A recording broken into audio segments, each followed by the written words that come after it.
Hello guys, welcome to our channel. आज हम class 11th का एनसीईआरटी का chapter number 10 thermal property of matter का एक्सरसाइज नंबर 10.7 करने जा रहे हैं। Let read the question. A large steel wheel is to be fitted on the shaft of same material at 27 degrees Celsius. The outer diameter of the shaft is 8.70 centimeter and the diameter of the central hole of the wheel is the 8.69 centimeter. The shaft is cooled using dry ice. At what temperature of the shaft does the wheel slip on the shaft? Assume the coefficient of linear expansion of the steel to be the constant over the required temperature range. Alpha of steel is 1.20 into 10 raised to the power -5 kelvin. यानी कि इस question में हमें बोला क्या गया है कि हमारे पास एक व्हील है और इस व्हील को मान लो आप, ये हमारा एक शाफ्ट है, यानी कि एक उसको हमें क्या करना है, इस व्हील के अंदर हमें इसको फिट करना है। लेकिन क्या है, ये व्हील से बड़ा है तो ये व्हील के अंदर जाएगा नहीं, तो हमें इसको पहले क्या करना पड़ेगा, ठंडा करना पड़ेगा, जिसमें इसमें क्या आ जाएगी, कॉन्ट्रैक्शन आ जाएगी, फिर हम इसको अंदर फिट कर सकते हैं। ओके, ये ठंडा हो जाएगा, इसमें हम ड्राई आइस करेंगे और ये छोटा हो जाएगा और इस व्हील के अंदर घुस जाएगा। तो हमें बताना है कि कौन से टेम्परेचर पर, कितने टेम्परेचर पर हम इसे ठंडा करेंगे कि ये व्हील के अंदर चला जाए। तो देखो, इस क्वेश्चन में हमें बोल भी रखा है कि जो हमारे शाफ्ट का डायामीटर है वो बड़ा है, 8.70 है। ओके, तो हमें ये दे भी रखा है। तो चलिए लिखते हैं। T1 हमें कितना गिवन है, 27 डिग्री सेल्सियस। T2 हमें क्या करना है, फाइंड करना है।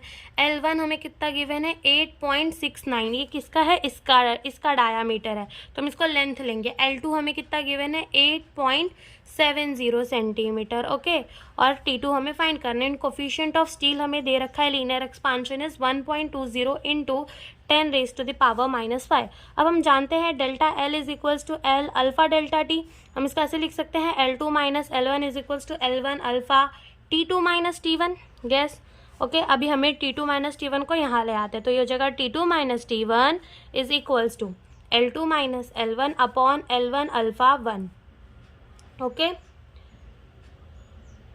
एंड फिर ये हमारा हो जाएगा 8।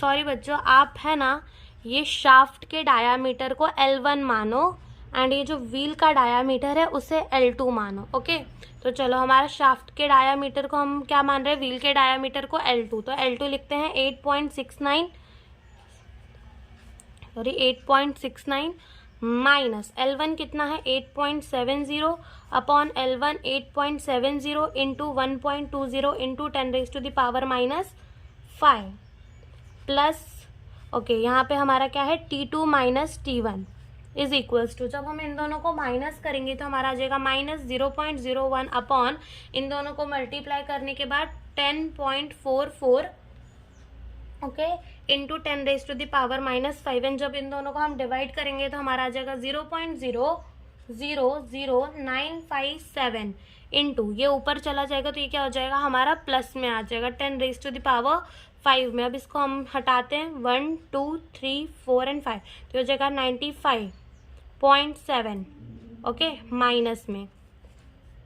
ठीक है, अब हमारा यहाँ क्या है, T2 minus T1 is equals to, हमें क्या निकालना है, T2 टेम्परेचर निकालना है। तो T2 निकालने के लिए -95 और यहाँ से T1 को क्या कर देंगे, प्लस, तो माइनस प्लस माइनस, तो ये हमारा कितना आ जाएगा, 68 डिग्री सेल्सियस, लेकिन माइनस का, यानी कि -68 डिग्री सेल्सियस पे हम उसे ठंडा करेंगे तो it will fit on the shaft. बस यही हमें इस क्वेश्चन में पूछा था। Thank you for watching.